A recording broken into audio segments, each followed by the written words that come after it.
Amém, meus irmãos? Amém. Isso, agora pode deixar quieto, hein, Raquel? Fica tranquilo. Aí agora vai ficar um tempo aqui. Meus irmãos, chegamos no 8º sermão em Romanos. As crianças estão se ajeitando, não tem problema, fica à vontade.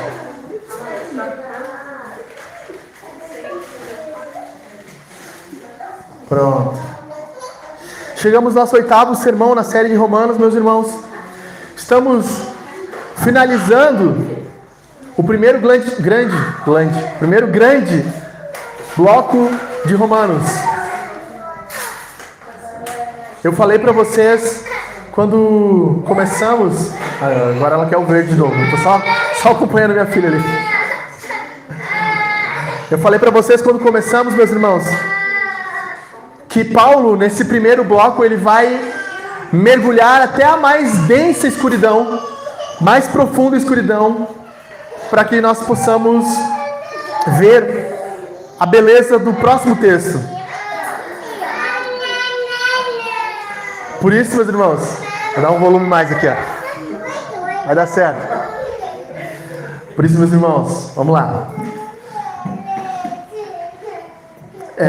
Ao terminarmos esse bloco de texto, eu peço, não morra.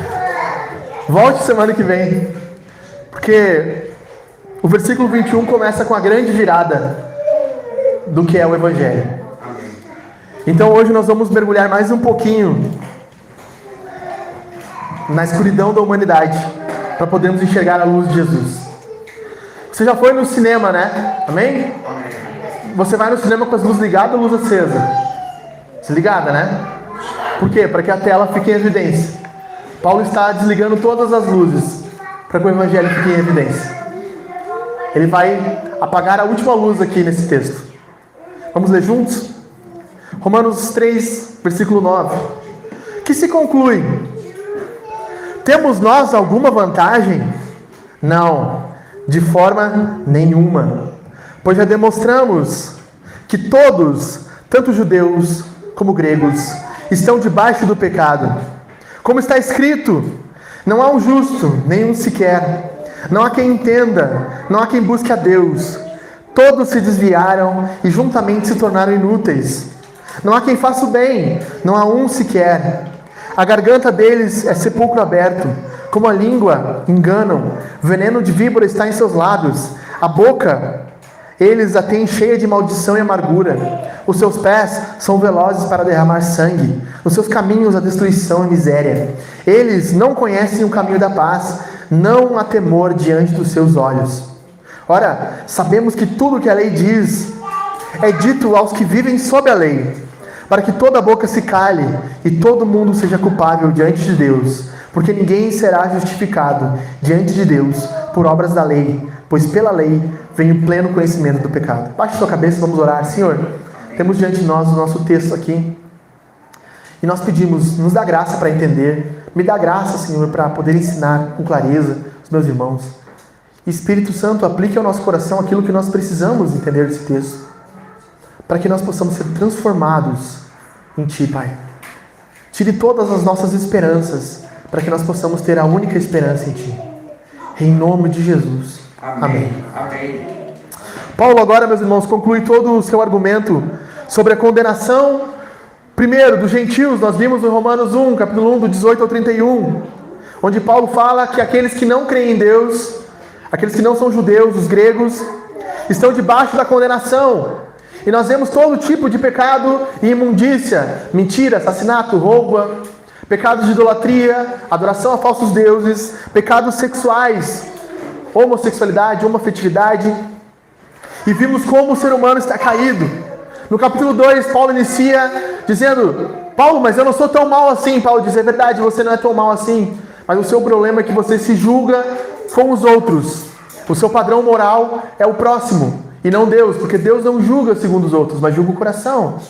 Então Paulo olha para o judeu e o judeu diz: claro, Paulo, nós sabemos, Deus olha o coração, nós temos a Torá. Ele nos ensina isso na Torá. Paulo vira para os judeus no versículo 17 do capítulo 2 e começa a soltar seus batedores, seus mísseis, seus tiros contra os judeus. e mostra para os judeus que a confiança deles na Torá era a idolatria. E que a religião nos ensina, de certo modo, a confiar não no Deus da religião, mas nos aspectos da religião. Eu sou calvinista, eu sou reformado, eu tenho a Bíblia, eu li a Bíblia. Pastor, eu vou ser salvo porque eu sei toda a Bíblia. Não, você não é salvo porque sabe a Bíblia. Você é salvo porque crê em Cristo. E Paulo desmonta a mentalidade da religião. Eu faço para ser aceito, para dizer que você não tem como ser aceito. Aí no capítulo 3, Paulo lidar com outro problema, porque ao olhar isso você dizer, pastor, de nada vale então eu ler a Bíblia, eu dizimar, eu fazer boas obras, não vale nada para ser salvo. É verdade, então eu não vou fazer. Por que eu vou fazer? Capítulo 3, Paulo lidar com essa pergunta. Não tem vantagem nenhuma? Então isso, Paulo diz, tem vantagem. Claro que tem. Porque nós conhecemos o oráculo de Deus, a vontade de Deus. Mas então se Deus nos perdoa, ainda nós sabemos o que é errado, então podemos viver de forma errada. Paulo diz, esse pensamento é um pensamento imundo. Nós devemos viver à luz da graça. Deus nos perdoa, nos dá o seu perdão, mas custa caro para Ele. Então Paulo agora vai concluir tudo, colocou todo mundo debaixo da maldição. Paulo lidou com os gentios, lidou com os moralistas, lidou com os religiosos. E agora Paulo vai dizer, não quero mais eu argumentar, como se fosse possível dizer isso. Não quero mais eu dizer algo para vocês. Agora eu quero que Deus fale. Como assim, pastor? Não é a palavra de Deus? Claro. Romanos está na Bíblia. Mas volte a 2000 anos atrás, uma carta de papel na sua mão, escrito apóstolo Paulo. As pessoas que estão ouvindo não sabem que aquilo é escritura. Então Paulo vai dizer, só Deus pode nos julgar. Já viram isso? Só Deus pode te julgar. Então deixe que Deus te julgue. Paulo cita 14 referências bíblicas, mostrando o que Deus pensa sobre o homem. Os homens acreditam, meus irmãos, que nós somos bons. Querem ver o mundo de forma positiva. Acreditar no potencial da humanidade. Que nós, como homens, podemos mudar o mundo. Os iluministas falaram isso no século XVIII. Começaram a dizer que a ciência, que a filosofia mudaria o mundo. E desde então nós tivemos duas grandes guerras mundiais. Já estou pensando na terceira, né? Já tivemos 2 grandes guerras mundiais, meus irmãos. Mais de 40 milhões de pessoas mortas. Tivemos a ascensão do comunismo. Ascensão de regimes que mataram milhões de pessoas. Em nome do ateísmo, da ciência, da evolução do pensamento, o homem não se tornou melhor, o homem se tornou pior. Vivemos no século mais doente da história. Onde todo mundo tem uma ansiedade, tem um TDAH, tem um problema mental, tem alguma sofrência. Nos tornamos mais independentes de Deus e mais dependentes dos males. Ao dizer que Deus morreu, quem morreu foi nós, não foi Deus. E vagarosamente estamos perdendo a nossa existência. Muitos psicólogos, filósofos, líderes religiosos reforçam essa ideia em nossos dias. Você não precisa nascer de novo, você precisa só mudar, ajustar. Trocar o seu ecossistema, elevar o seu nível, mudar o seu mindset.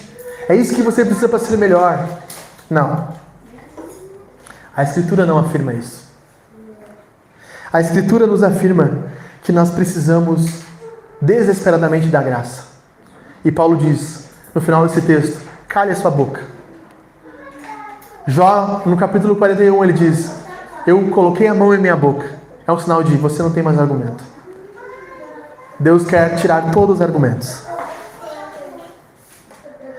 O que nós vamos ver aqui é o final do juízo de Deus. Imagine-se como se Deus estivesse em um tribunal.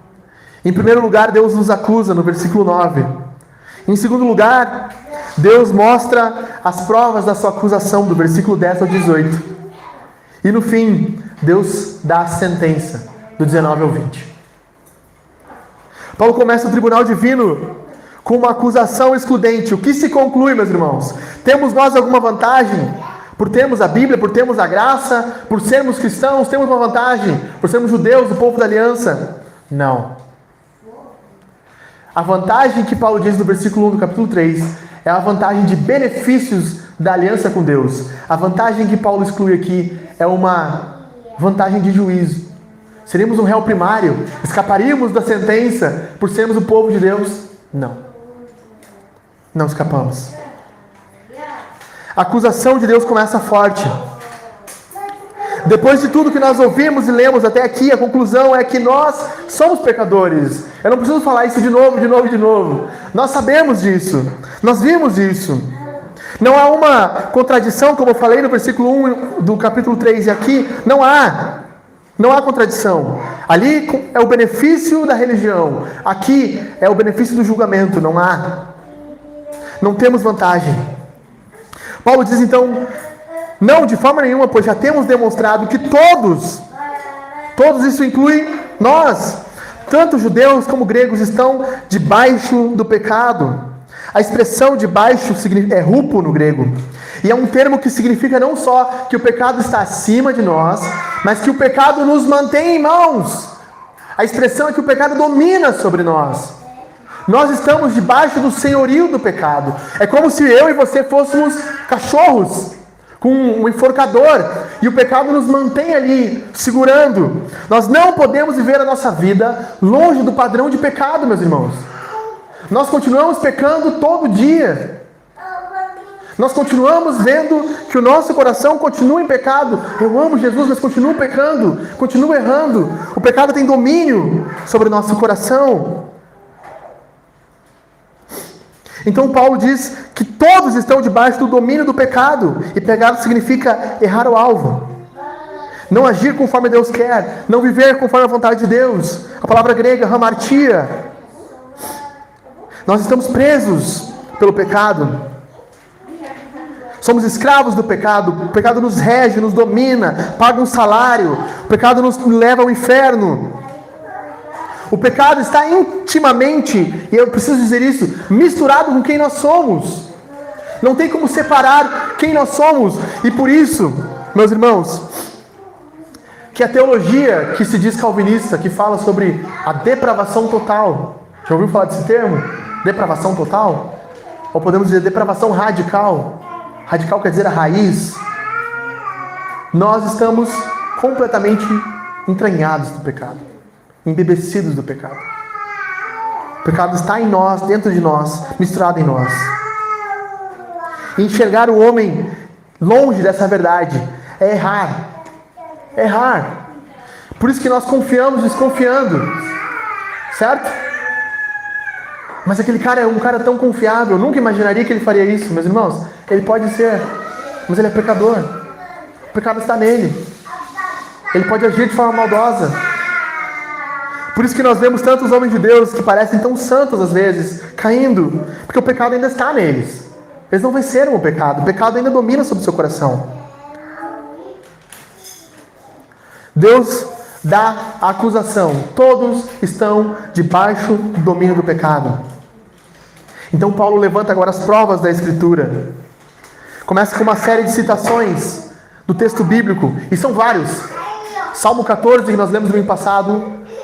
Paulo vai citar outros salmos, Isaías, vai citar Eclesiastes, para mostrar o que Deus pensa sobre o ser humano. Meus irmãos, não é o que o pastor, não é o que a teologia, não é o que a filosofia, é o que Deus pensa. Por isso que eu brinquei quando a gente disse só Deus pode me julgar. Que tolice dizer isso. Porque Deus conhece o coração humano. O que podemos dizer aqui é que discordar da teoria calvinista da depravação radical é bobagem. Isso quer dizer que nós somos tão maus quanto nós poderíamos ser? Não. Quer dizer que nós estamos totalmente afetados pelo pecado. E que Deus ainda nos mantém recluso, ainda nos segura para que nós não possamos ser tão maus quanto nós poderíamos ser. A gente olha Hitler e pensa, como alguém pode ser tão mau? A resposta está aqui. Ele é tudo o que nós somos, mas não tão segurado por Deus. Deus disse, vai, faça. Eu deixo que você haja como você quer agir. Como pode assassinos cruéis matarem, estuprarem? E nós dizemos, nossa, que barbaridade! Como pode? A resposta está aqui. Eles também estão afetados pelo pecado, mas Deus não segurou mais a rédea, deixou que eles vivessem conforme eles queriam. As nossas crianças tão lindas, tão amáveis. J.C. Riley, autor do livro Santidade, escreve: o mais lindo bebezinho, o bebê newborn que nós vemos na fotinha, tem tanto pecado que ele já pode naquele momento ser condenado ao inferno. Nasce conosco, está em nós, vive em nós. Até os mais bonitos como eu. Brincadeira.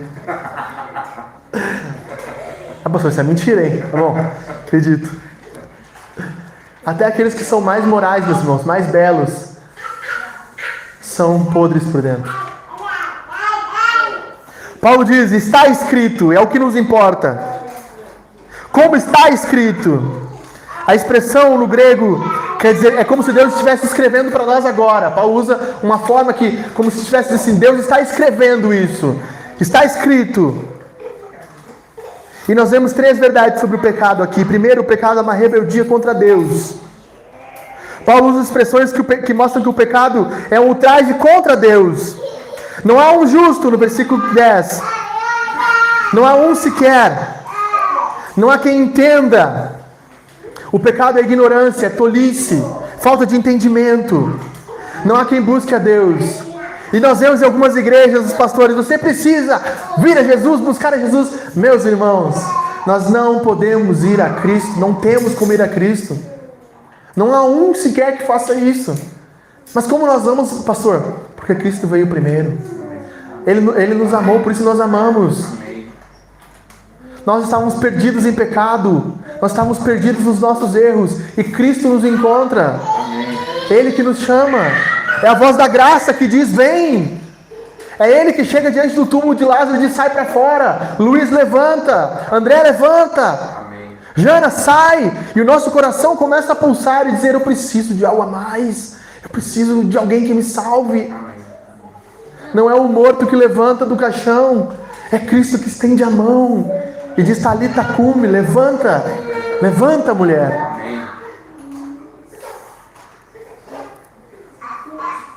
Não há um justo sequer. Não há quem faça o bem. Não há um sequer. Mas, pastor, há tantas pessoas que fazem o bem. Fazem. Lembra do jovem rico? Ele chega assim: bom mestre, o que farei para herdar a vida eterna? O que Cristo diz para ele? Por que me chama de bom? Se bom há só um. O que Cristo está dizendo? Inteiramente bom, completamente bom, perfeitamente bom. Só existe um. Não há ninguém que faça o bem. Nossa. As nossas maiores obras de justiça, as nossas maiores benesses são afetadas pelo pecado. Fazemos e depois dizemos: eu fiz. Dou a cesta básica com o celular gravando. Olha que obra maravilhosa. Estamos aqui dando cesta básica. Para quê, meus irmãos? O que a mão direita faz, a esquerda não lembra. Porque nós queremos para nós, fazemos para nós, lemos e vamos no culto para nós. Por quê? Para que nós nos sentimos bem, para que a nossa consciência fique bem. Até as melhores coisas afetamos. O dinheiro, transformamos o dinheiro em idolatria. Imagine 3 nadadores. Eu, que não nado nada. Sabe nadar, Luiz? Nada? Alguém sabe nadar bem? Não, nada, mas... Tá, vamos lá, o Luiz. E um nadador profissional, Michael Phelps. Pô, eu nadei 1 metro, tijolinho e já afundei. O Luiz, 25 metros. Michael Phelps, 40 quilômetros. Atravessando o oceano. Ambos morrem de fadiga. Nenhum deles consegue atravessar o oceano nadando. Por quê? Porque eles são falhos. Com relação ao bem, nenhum de nós consegue ser plenamente bom. Uns são melhores do que os outros, mas falham. Falham. A mente se tornou nula, não há quem entenda. O homem não é somente mau, mas é ignorante quanto a Deus. Ignorante até o ponto de criar religiões, acreditar em deuses, adorar uma vaca, se prostrar a uma estátua, votar no PT, perdão. Brincadeira, meus irmãos. Eu prometi que não ia mais fazer esse tipo de piada. Brincadeira. Foi brincadeira. Escapou. O homem faz coisas que são irracionais, meus irmãos. São irracionais. Se entregam à idolatria. Confiam no Bolsonaro. O Bolsonaro agora é nosso salvador. Ele vai livrar o país do mal. Meu irmão, não vai. Não, agora é o Lula vai salvar os... Não vai. É o Trump tem as armas. Não vai.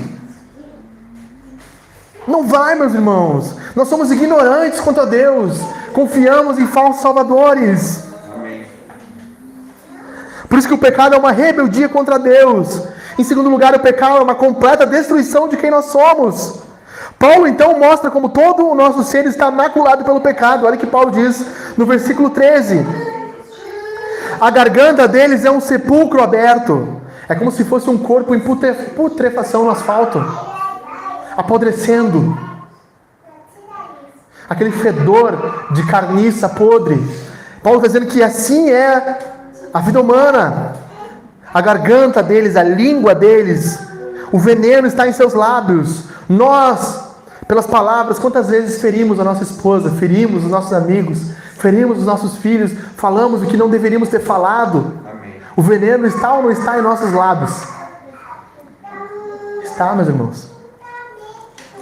A comparação com o veneno é muito inteligente, porque é algo que nós não pensamos. John MacArthur cita um caso de um homem que encontrou uma cascavel no deserto, uma filhote de cascavel, e decidiu criá-la de estimação. E ele, em certo momento, a cascavel, a víbora, o pica, o ferroa, o morde, e ele morre envenenado em casa. Aí John MacArthur diz o seguinte: o pecado é como essa víbora que nós criamos de estimação, em que em um momento oportuno irá nos ferrar, irá nos ferroar, irá nos envenenar. A boca dele está cheia de maldição e amargura. Agora Paulo vai para os pés. Os pés são velozes em derramar sangue, o corpo todo afetado. Os seus caminhos só há destruição e miséria. Eles não conhecem o caminho da paz. Estamos perdidos, meus irmãos. Somos como cegos, tateando no escuro. Paulo diz em Atenas: vocês estão tateando o Salvador, estão buscando o Salvador e não encontram. Por isso que Cristo é o quê? O caminho. O caminho. Atos diz: aqueles que são do caminho estão aqui. Cristo é o caminho, nós estamos perdidos. Cristo é o caminho. Amém. Nós andamos para o caminho da destruição, Cristo é o caminho da salvação. Em primeiro lugar, o pecado é uma rebeldia. Em segundo lugar, é uma completa destruição de quem somos. Em terceiro lugar, o pecado afeta a todos. Paulo diz no versículo 19, para terminar, o versículo 19 diz assim: não há temor, perdão, no versículo 18, não há temor de Deus em seus olhos. O pecado afetou todos. Lembra que Provérbios diz: o princípio da sabedoria é temer a Deus. Não há temor diante dos seus olhos. Não importa quem nós somos, Paulo vai dizer: todos se desviaram, não há um sequer, não há nenhum que faça isso. A palavra desvio no grego é decline.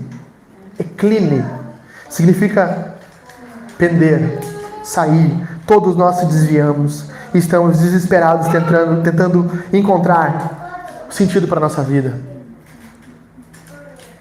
Pense que Deus nos criou como se nós fôssemos martelos. Imagine isso. E durante um tempo na nossa vida humana, nós construíamos casas, martelávamos pregos e éramos felizes. Mas em algum momento da nossa vida, nós começamos a dizer: eu não sou mais um martelo, eu acho que eu não sou mais isso. E nós olhamos parafusos e começamos a querer parafusar com martelo. Quem já trabalhou alguma coisa sabe que não se parafusa com martelo. E nós olhamos um vidro e deixa eu consertar esse vidro e pum, batemos e quebramos. Nós perdemos o propósito. O martelo não é feito para parafusar, não é feito para bater em coisas frágeis. Nós perdemos o propósito da nossa vida.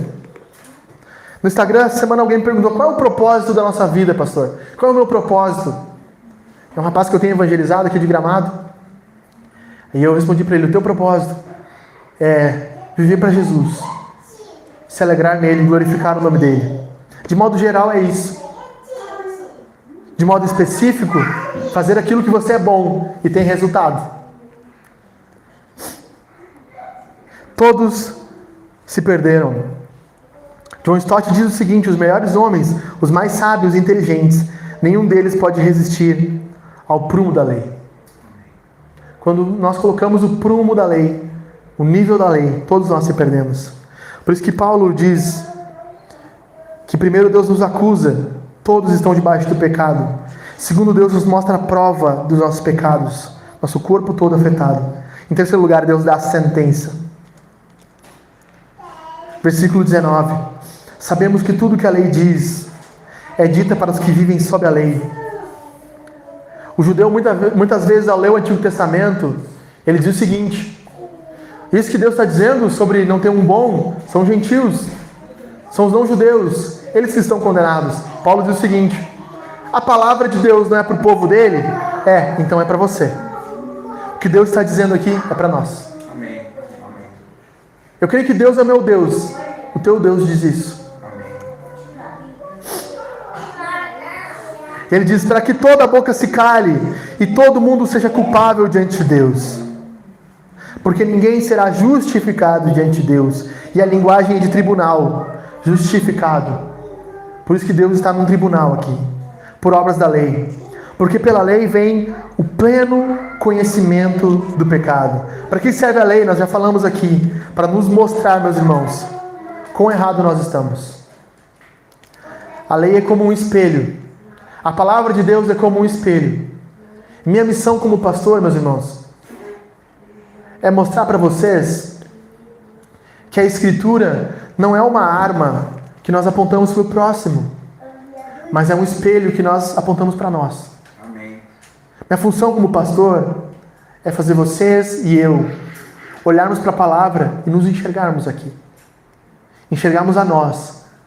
Porque muitos religiosos usam a palavra de Deus como um binóculo, virado para o outro, para acusar o outro, para falar do outro. E nós queremos usar a palavra de Deus como um espelho, para olhar para nós, quem nós somos. Diante do que nós ouvimos sobre o que Deus pensa sobre nós, a pergunta é: será que isso é verdade? Eu creio que isso é verdade. Deus está calando toda a boca da humanidade. Ninguém pode ser salvo pelas obras da lei. O que significa isso? Uma grande discussão teológica. Os teólogos gostam disso. Adoram essa expressão. Que alguns vão dizer que Paulo não era contra o judaísmo, mas contra aqueles que confiavam na lei. Então não tem um rompimento entre o judaísmo e o cristianismo. É uma teoria teológica, né? Eu creio que Paulo está invalidando a lei. Invalidando a lei. A lei não tem poder salvífico, ela não pode nos salvar, ela não tem como mais trazer redenção para a humanidade. Nunca teve. Esse nunca foi o propósito dela. A verdade, meus irmãos, é que o crente de verdade, o crente humilde, ele olha para até o que ele faz de melhor, para o seu dízimo, para a sua oferta, para a sua leitura da Bíblia e diz: como eu tenho feito isso errado, Deus.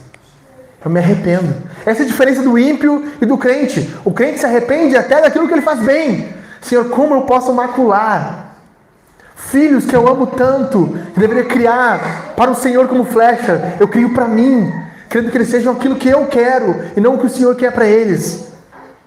Até o que nós fazemos de melhor. O crente olha para si e enxerga aquele que precisa da graça de Deus. A sentença de Deus é essa, meus irmãos. Você e eu somos culpados. Precisamos calar a nossa boca. Estamos debaixo do juízo de Deus. Não podemos ser justificados, tornar justos. Não podemos. A lei não nos torna pecadores. Ela revela que nós somos pecadores. Vou contar uma história engraçada para vocês. Quando eu quebrei a perna em 2022, eu estava pintando a igreja. Ainda bem que aqui não preciso pintar, né? Eu sabia, quando tiver que pintar, eu vou pagar alguém. Estava pintando a igreja, uma escada, uns 4 metros de altura, esse cara quebrou. Eu creio que é a gravidade, quando você está gordinho acontece, né?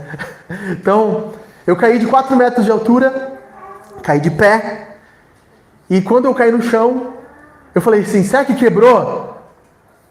Meu pé estava meio de lado, assim, né? Aí o rapaz que estava comigo, eu falei: eu acho que quebrou teu pé.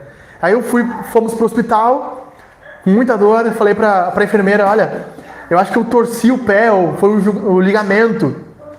Daí ela me deu uma morfina, tava com muita dor. A gente já vai fazer o exame de raio-x. Quando ela fez o exame de raio-x, eu falei, e aí, será que quebrou? Daí ela pegou ela já sabia, né? Ela pegou a chapa do raio-x, né? O exame do raio-x e falou, sim, tá constatada a fratura da fíbula. Tu quebrou a tua fíbula. Naquele momento, eu tive a convicção que eu tinha quebrado, porque por dentro eu não conseguia enxergar, só por fora. O que acontece é, por fora, nós achamos que não temos pecado, mas Deus fez um raio-x aqui. Deus pegou e disse assim, por dentro está assim. É isso que você é. A lei é esse raio-x que põe para fora o nosso coração, que põe a chapa de Deus. A conclusão, meus irmãos, é aterradora. O que nós fazemos então? Se nem o melhor de nós pode ser salvo, o que fazemos então? Como nós sairemos desse cenário de condenação? A boa notícia é que quando a boca se cala, quando o silêncio se rompe no local, o Evangelho grita. Quando o homem cessa todos os seus esforços, o Evangelho fala. O Evangelho diz. Paulo vai dizer, mas agora, no versículo 21, sem lei, manifestou-se a salvação. Glória a Deus por isso, meus irmãos. Amém. Por isso que eu digo, não morra até semana que vem. Não morra até semana que vem. Amém. Venha para ouvir o respiro desse buraco tão profundo que nós entramos. Do nosso coração humano. E eu quero finalizar, meus irmãos, dando 3 aplicações para nós aqui. Primeira aplicação, meus irmãos, o problema não está no mundo, o problema está em nós. Nós é que somos o problema. O problema humano não está fora de nós, está dentro de nós. Paulo não diz que cometemos pecados, mas que estamos debaixo do pecado, do domínio do pecado. Isso muda tudo. Precisamos de libertação. E a libertação vem e rompe no Evangelho. É em Cristo que nós somos libertos do pecado. Paulo em Romanos 6 diz, vocês foram tornados de escravos do pecado para escravos de Cristo. A pergunta que fica para nós é, você percebe e se percebeu nesta manhã como devedor de Deus, como quem está em débito com Deus? Como se no céu, o Serasa, o SPC, o Boa Vista do céu, tivesse negativado o seu nome. E você não tem condições de entrar no céu. Você se percebe como esse pecador que precisa da graça. Você percebe que você não precisa de uma melhora de caráter, mas de uma mudança de coração, uma transformação de vida. Você percebe que diante disso, nós precisamos, meus irmãos, amar. Agora vamos apertar um pouquinho. Com mais paciência. Aqueles que nós não temos paciência. Porque se o pecado afeta eles, talvez a dor, a ira, a raiva, a palavra torta, os ciúmes, a ansiedade, pode ser às vezes o resultado de alguém que precisa se enxergar melhor como pecador. E que nós muitas vezes, não tem como mais. Mas olhar o homem da forma correta nos auxilia a viver melhor com o nosso irmão.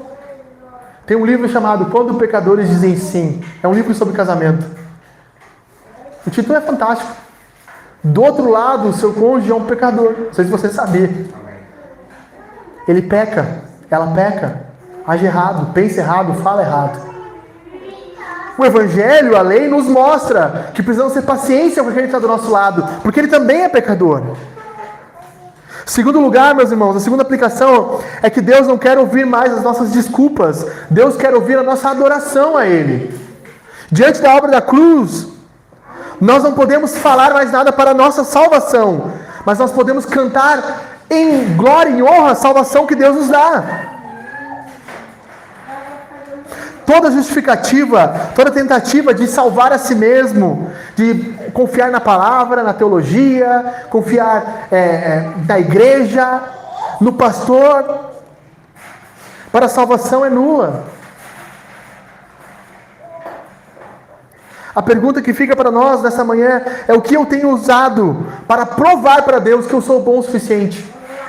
Se você estivesse diante de Deus hoje, Deus te pedisse quais são as provas que você deve ir para o céu. Eu já falei isso algumas vezes aqui. O que você diria?